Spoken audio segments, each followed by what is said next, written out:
qaar ka mid ah dadweynaha ku dhaqan xaafadda Jigjiga ee galbeedka magaalada Hargeysa ayaa cadho xoogan ka muujiyay shirkadda Somtel oo tower dheer ka taagtay xaafadooda. Towerkaasi oo sababay inay burburaan guryaha jaarka la ah towerkani. Dadweynaha oo warfidiyeenka la hadlay ayaa waxa ay sheegeen in wasaaradda isgaarsiintu joojisay towerkani oo hadda dhammaad ku dhow, balse maamulka shirkadda Somtel ay ka dhaga adeegan sharciga ay wasaaraddu soo saartay. Waxaanay fariin u direen maamulka shirkadda Somtel, wasiirka isgaarsiinta iyo madaxweynaha Somaliland Muuse Biixi Cabdi, waxaanay hoosta ka xariiqeen haddii shirkadda Somtel joojin weydo towerkani ay dab qabadsiin doonaan guryaha iyo towerkaba. waa sida ay hadalka u dhigeen. tad ku tidhaahdeen baan ahay anagu kuwii kala radaya dhulkaanu nahay, kuwii idin soo diray idinka radayaanu nahay. tad ku tidhaahdeen baan ahay anigu, hooyadii baan ahay anigu. soo waxaad garatay maaha. waxaan idiin sheegayaa albaabkayga waa idinkii dhagaxana ku ooday, ciidana ku ooday, labadayadii aqalani iyo khadra waadna garanaysaane. waa idinka midna hoosta ka qoday, kii kalena birihii taawarka ku tumiya xadkihiinii. haddaad naga qaadi weydaan oo la naga qaadi waayo oo dawladdu naga qaadi weydo oo ninkaa hadkaa fadhiya xafiiska uu cid u soo diri waayo naga qaadi waayo, ballan ilaahay waxaan ku galay oonu ku gallay. aqaladayadii way dhinteen oo way dhinteen oo way dhinteen. intaanu soo qaadana jirikaana baadhoola inaanu kaartiyaya gebigiisaba gubayna annagu. nafaanu ka dhimanaynaaba ma jirto. waa 5 bilood wuxuu aqalkaan ku tiirsanahay xidan yahay eeyna tayar u kireysnaa. kaygana albaabkii inta dhagaxiini ku rogteen baa tiraadeen awood baanu idiin sheeganaa kama qaadi kartid albaabkaaga. war dhagaxan ka gawar meelan ka galay baneeya ayaan idin bariyay, weliba waan idin bariyay. askar baad soo dul furteen, 200 oo askar oo ay hoos soo kiraysateen baad soo dul furteen. waxa tidhaahdeen haddaad dhaqaajisaan anagaaba ku dilba kooba kaaga siin. annaga rag ayaga SNB baa qabta, SNB kanay u dhinteen, kan ayay u dhinteen. haddaba adigu haddaad aqalkaagi iyo caruurtaadii meel ku feesfi karaysay oona taawarna ka dul taagin, waxbana aana ka dul taagin oo lagu soo caybasad meel walba ka soo carartay oo tidhaahdeen xaafadda baktiga hurhuridaan ku dultumaynaa. caaway gubanayaan taawaradaadii aqalkuba. labada aqalba waa saddexdaba waanu ololinaynaa oo ballan ilaahaya. annagaa dibadda uga baxayna. soo waxaad garateen maaha. dawladdu hadday iyaga u shaqayso oo iyaga kelidood wax u qabato, annaguna abaad baanu leenahay. abaad yaa allaanu leenahay annaguna. ilaahay baanu leenahay. waanaanu ka baxaynaa, intaanu ka baxnaanu kaartiyayga gebigiisa ammaanka intaanu wada goyno gubaynaa annagu. waxaanu anagu nahay xaafadda ku dhegsan ee jaarka ah. birtaa waa la dhisay. habase ahaatee dadka wasaaradda tiknoolajiyadu iyadaa garanaysa caafimaadka iyo caafimaad darrada u socota. anagu taa hadday maanta sharci nooga keenaan idila murmayna leenahay. laakiin mid baa sheegaya shalay baa maalintii la yiri 6 mitir laga soo durko dhulkii muu kala bixin. 3 bilood kadib askar baa naloo keenay. ciyaalkii bas bartaa nooga soo galaya la istaajiyay. askartaanu ku dhima anaga noo wada tarag ma joogin xaafadaas waa laga galmo dumar bay ahaay. idinkaanu idin wada naabeedahay. mudane madaxweyne shalay baa maalintaanu ku dooranaynin muuso. shalay baa ahayd. maantana hadduu codkayga iyo cashuurta wada ogtimaal baabada la iskala baxa. my one day hadduu qofku la raago ma haysatay ma haysatid lama idhaaho. gurigaas waa miskiin iyo waxba haystaa lama odhan. mudane madaxweyne fartaydaanu kugu dooranay, abceed baanu ku istaagnay, ina daabshiilo kuma soo bixin, Somtel kuma soo bixin. kawdhe cashuurtayadii iyo codkayagiiba maanta hadduu noqday guri ubadkii iyo awlaadii iyo dumarkii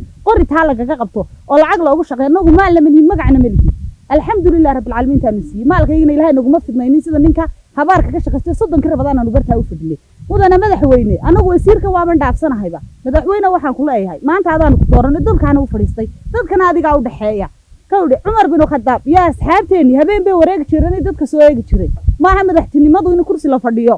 adiga maanta kala qabanka sharaf baad naga mudan tahay. waxaad naga mudan tahay ixtiraam iyo xaq dhowr. dagaalinu meesha ku dhiciyo dhiigunu ku dhaca waa laga qurux badan yahay. mudane madaxweyne dadkaaga baanu nahay, aakhriya adduunba waana la kaa weydiin doona. hoos u soo eeg dadkaaga, wadaa wasiir xukuma, wadaa agaasimo xukuma. dadkan soo kala gaad hantida dadkii bartaa ka dhistay ee dirqiga ku dhistay in cid la caawinay cashuur laga sugayo ee wax lagu sugay 6 bilood albaabka ugu xidhnaayo. annaga iyagi taas bartaas hoosta lagaga soo wada galay. wada uu soo marto meeshu ma laha, meel wada ma aha. waad arkaysaan buur baa laga dhistay, waa nus balood. mudane madaxweyne waxaanu ku leenahay adiga aydi qofkii fartayada eedi yaanaanu fartayada eedi oo yaanaanu cashuurtayada aanu soo shaqaynay. ragaygu 12 duurnimo ilaa 6 subaxnimo u baxaan yaa loo eedin. mudane madaxweyne dadka soo kala gaad. hadduu maanta wasiirkii agaasimihii la afduubtay, adiga maanta dadka u sareeya oo agaasimana xukuma, shacabna xukuma, ganacsatana xukuma. ma soo kala gaadha. dadku waa dadkaygi, reedabshil waa dadkaygi, laakiin Somtel waa dadkaygi. internetkoogaan isticmaalnaa, kaarkoogaan isticmaalnaa. ma garanaysa dadkuna waa tay ka shaqaystaan. waxaanu leenahay intaanay dadkani shaqaalaha ka shaqeeyana maanta dee waa shaqaalahayagii waa rag maanta dee ubadii awlaadu soo shaqo tegay laakiin kala gaadh baanu leenahay dadka kala gaadha oo cabashada maqla halkan waxaa jooga dadweyne fara badan oo ka cabanaya birta halka taagan maanta narkan birtaasi waa tower ay leedahay shirkadda Somtel towerka dhismihiisa shirkadda Somtel iyo shacweynaha degan meesha waxa u dhaxaysa xukuumadda u dhaxaysa towerka iyo dawladda iyo shacabkaasi warqadaas soo qortay qoraalka halka ku hayno warqadaas waxa ka soo baxday wasaaradda isgaarsiinta iyo teknolojiyadda waxay leedahay joojin amar lagu joojinayo dhismaha towerkaasi guriga laga dhisay wuxuu ka jira hoosta seeskiisa ayuu ku jiraa guriga dhinaca ka xiga wuxuu ku jiraa seeskiisa baabka guriga ka dambeeyana wuxuu ku jiraa seeskiisa ku jiraa sida xeerka taawaradu sheegay warqadan qorana 6 mitir guri kasta inuu jiro taawarku weeyaan waxaan leenahay saacad wasiirka isgaarsiinta teknolojiyadda wasiirka arrimaha gudaha dhammaan wasaaradaha ku shaqale hawshani in ay soo kala gaaraan shirkadda Somtel iyo dadweynaha haddii ay dhici weydaan soo kala gaaro waxaa dhici doonta inay isku dhacaan shirkadda iyo shacabka nafooga ilaashanayaan waxay xaq u leeyihiin inay dowladda ka helaan wixii caafimaadkooda wax u yeelaya inay ka helaan shirkaduhu inta badan waxay ilaashaan dantooda ma eegaan shacbiga waayo haddii eegayaan gurigaasi wuxuu towerkaasi wuxuu ku yaala guri dhexdiisa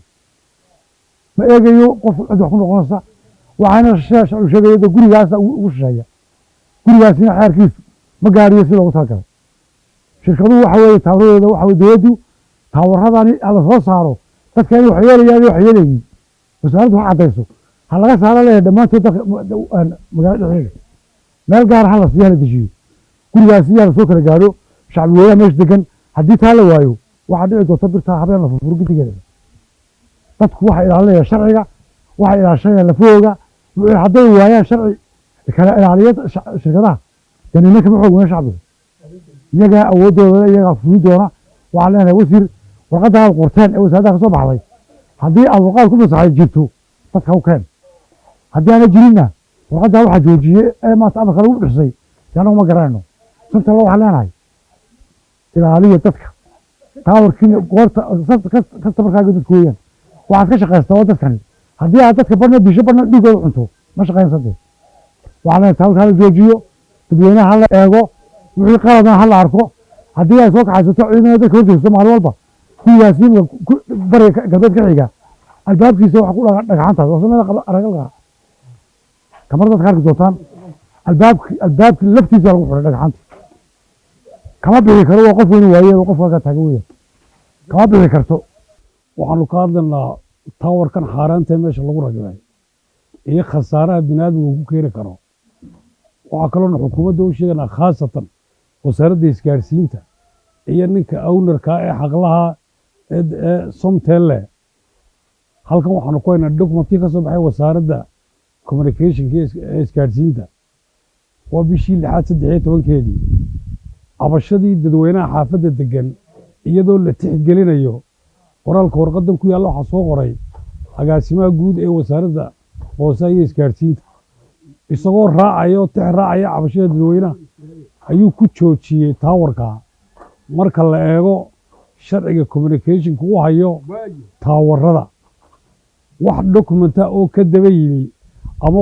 qoraalkaa fasaqayaana haba yaraatee ma jiro sidaa daraaddeed waxaanu ka codsanaynaa xukuumadda annagu daabshiil baryo mayno ummadda dowlad baa u dhaxaysa dee haddii dowladda sharcigeeda lagu shaqayn waayo xoog la isticmaalana dadweynaha cid ka xoog badani ma jirto waxaa la arki doonaa taawarkaa laftiisoo dhulka yaalladee waa haddii sharciyaddu shaqayn weydo oy noqoto in walba gacantiisa ku fushado sharciga markay sidaa tahay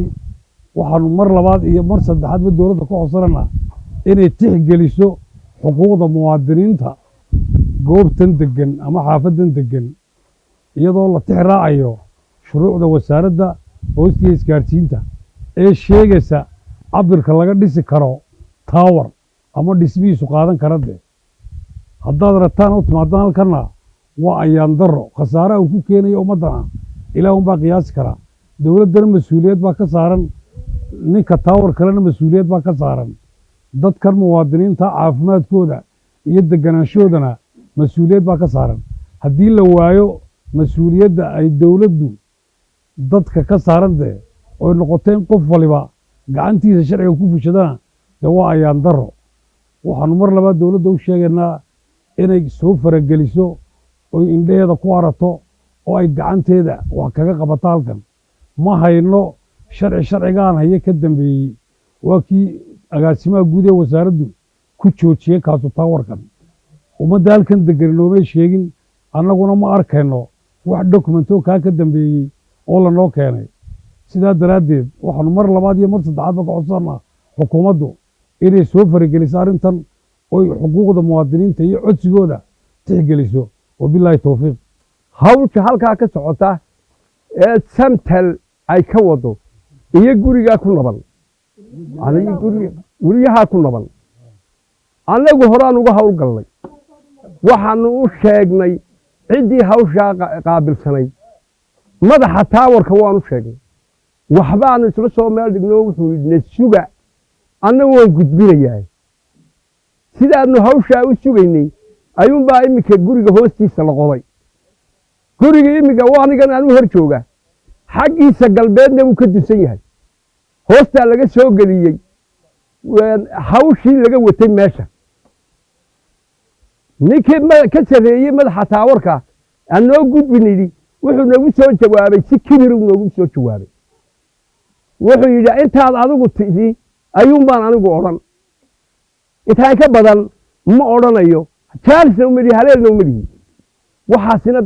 waxna qabtan may noqon annagu gebili baanu ka nimi gurmad baanu nahay runtaan idii sheegay waxa weeye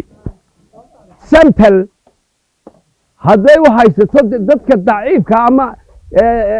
miskiin baa sina la fuulo ay u jeedo dee cid baa ka dambaysa waa la wada hadli waa la iska hor iman waxaan idiin sheegayaa samteley annagu moobilkaygu waa kan samtel baa ku jirta samtel ayaa ku jirta waana xayeysiinaa iyadoo waxba noo xayeysiin o dhan samtel bal telefoonkeedu ma dhammaado waa noocan waa wadani baanu weliba ku darnaa oo waanu uga yaxadnaa baahasha tirisomka waxa weeye haddaba waxa adoo waxba noo dirinna u kalifay inaanu adiga ku xayeysiino tanna way naga xigtaa iyadana waanu dagaalgelinaa waxaa si aan kuu sheegaynaa nimanka samteley nimanka madaxda kuu ah ayaa hawshaasi waxna ka qaban waayey dadkiina tixgelin waayey nin kale dahabshiil laleeyahay dahabshiilow hawshaada cidna way ridaysaa oo dib baa u ridaysaa cidna way ku horumarinaysaa ninka maanta halkaa nagu kalifay waa madaxdaadii haddaad haddaba danyarta eegi weydo oo hawsha inan baa inta guriga yar leh gabadh weeyi waxa lihi iyadaa samaysatay cid umay shaqayn hawlo kale inaad ku kaliftaan waa wax dembiya waxaanu idin leenahay oonu idiin soo tabinaynaa fariin ahaan idinku soo diraynaa arrintaa iyada ah ina deg deg dahabshiiloo wax uga qabato cadaanu fariintaan kuu soo diraynaa